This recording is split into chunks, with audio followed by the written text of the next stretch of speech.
उत्तर प्रदेश की किसी भी सरकार में इतना हिम्मत नहीं है कि वह उत्तर प्रदेश में कार्य कर रहे अधिकारियों कर्मचारियों के ऊपर नकेल कस सके। आप कहेंगे कि क्या बोल रहा है, लेकिन मैं सत्य बोल रहा हूँ। इसी के साथ बता देना चाहता हूँ कि आज नवरात्र का पहला दिन है। सभी देशवासियों को मेरी तरफ से नवरात्र की हार्दिक शुभकामनाएं। इसके साथ मैं हूँ माझी और बढ़ते हैं आगे। मैंने क्या कहा, किसी भी सरकार में इतनी हिम्मत नहीं है कि अपने अधिकारियों कर्मचारियों पर नकेल कर सके। इसीलिए मैं कहता हूं कि सरकार की बहुत महत्वपूर्ण योजना जो ग्रामीणों के लिए लागू है, शहर के लिए लागू, नगरी के लिए लागू है, इसको तत्काल प्रभाव से बंद कर देना चाहिए। वह योजना कौन कौन सा, उसका नाम आप सुन लीजिए, तब आगे बात करिएगा। सबसे पहले नाम लेता हूं ई ग्राम स्वराज पोर्टल। ई ग्राम स्वराज पोर्टल। नंबर 2 जन सुनवाई पोर्टल। नंबर 3 1076 मुख्यमंत्री हेल्पलाइन। आप कहेंगे या क्या कह रहा है, सरकार की बहुत महत्वपूर्ण योजना है। इससे जनता को, देश की आम जनता को, उत्तर प्रदेश की आम जनता को बहुत सहायता मिलता है। लेकिन जिन लोगों ने इसका प्रयोग किया होगा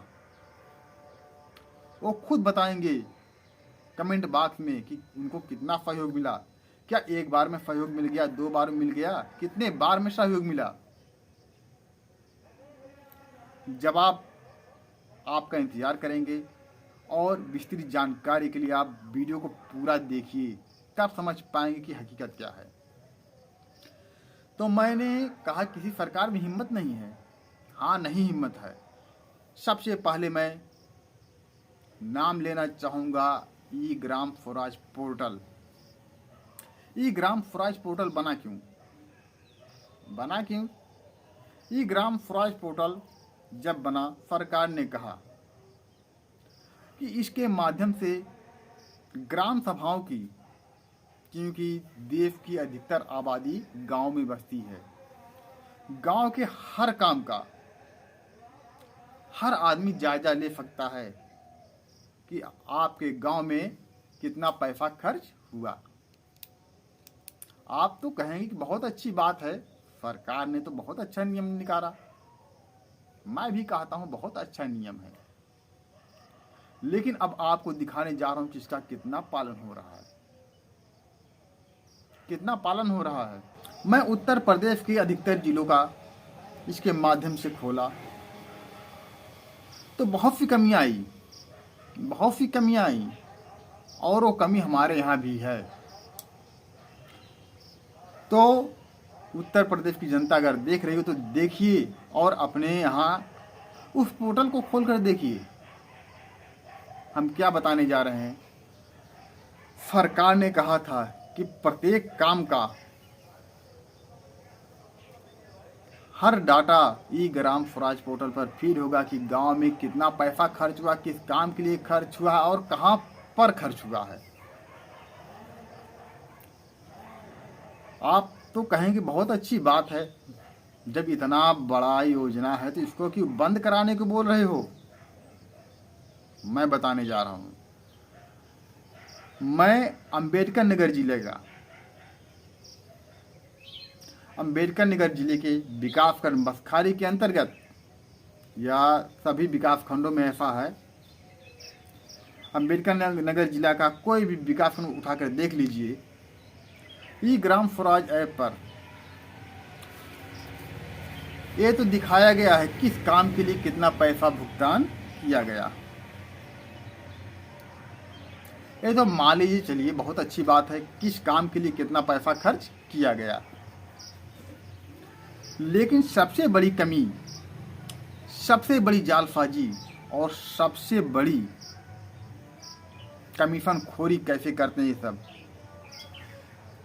लगभग 70% कार्यों का, अंबेडकर नगर का बोल रहा हूँ, 70% से ऊपर है, और जिलों में हो सकता है कुछ कम ज़्यादा हो, लेकिन हर जिलों में लगभग है। 70% कार्यों का लोकेशन दिया ही नहीं है।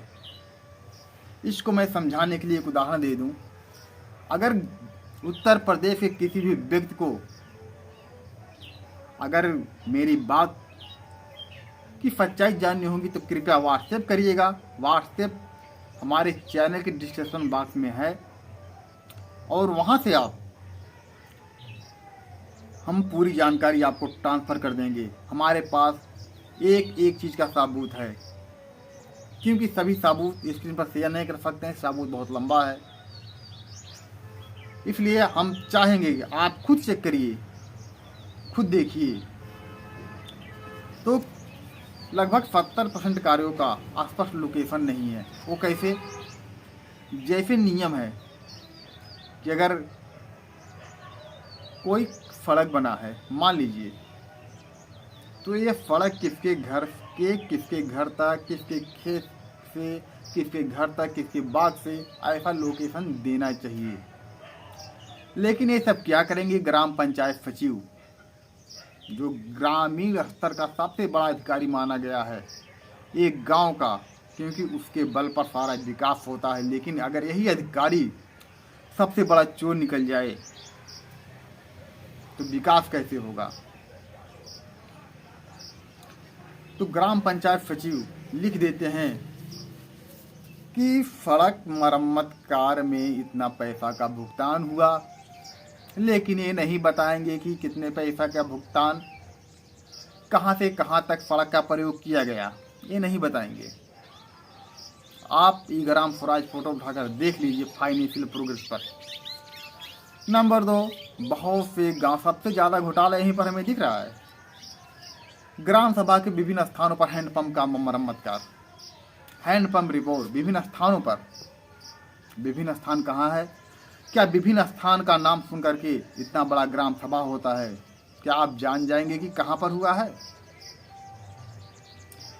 हाँ, अगर 50 हैंडपंप का मरम्मत रिपोर्ट हुआ है तो 1, 2, 3, 4 का नाम दे देंगे, क्योंकि वही हकीकत होता है, और सबका सब पैसा निकाल लेते हैं। मैं गारंटी देता हूँ, गारंटी इसलिए देता हूँ, अभी उसका हम जवाब भी दे रहे हैं, आप वीडियो में बने रहिए।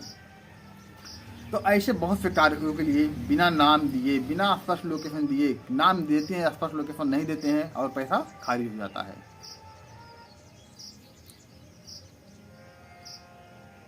इसलिए मैं इसको कहता हूं कि बंद होना चाहिए। बंद इसलिए होना चाहिए कि जब तक ये पोर्टल रहेगा, जो डाटा ई ग्राम स्वराज पर फीड है, उसको आप जनसूचना नहीं ले सकते हैं, क्योंकि ऐसा नियम है। हमें कहीं से नियम में मिला है कि जो डाटा इंटरनेट पर फीड है वह खुद ही जनसूचना, आप वहां से डाउनलोड कर लीजिए। अब बताते हैं कि जन सुनवाई को बंद कर देना चाहिए। आप लाख शिकायत करिए, मैं पूछता हूँ कितने लोगों ने शिकायत किया है? किनका उत्तर सही मिला है? यहाँ तक सहायक विकास अधिकारी, अम्बेडकर नगर के विकास अधिकारी के सहायक विकास अधिकारी इतना घटिया काम किए हैं कि निस्तारण पन्ने पर मैं खुद शिकायत किया था, मेरा ही हस्ताक्षर फर्जी कर दिए, और यहाँ तक दिखाए कि मुझे बुलाकर जांच किए। साथ में ग्राम पंचायत सचिव भी थे, लेकिन कभी नहीं बुलाए। ऐसे चोर अधिकारी हैं, हस्ताक्षर फर्जी कर दिए, और दोबारा उस पर हम फीडबैक भी नहीं दे सकते हैं। जब दोबारा नया एप्लीकेशन लगाया कि कृपया हस्ताक्षर के मामले में संज्ञान में लिया जाए, फिर भी निस्तारित कर दिए डायरेक्ट वही पुराना रिपोर्ट लगा करके। अरे महोदय, मैं आपसे पूछना चाहता हूँ, क्या आप अनपढ़ हैं, गंवार हैं, अंधे हो गए हैं? क्या आप अनपढ़ और अंधे हो गए हैं, जो आपको नहीं दिख रहा है कि मैं हस्ताक्षर की शिकायत कर रहा हूँ, आप दूसरा निशान कर रहे हैं? तो दोस्तों, हमारा वीडियो कैसा लगा कमेंट बॉक्स में अवश्य दीजिए। अगर वीडियो अच्छा लगा हो तो चैनल सब्सक्राइब अवश्य करिए। फिर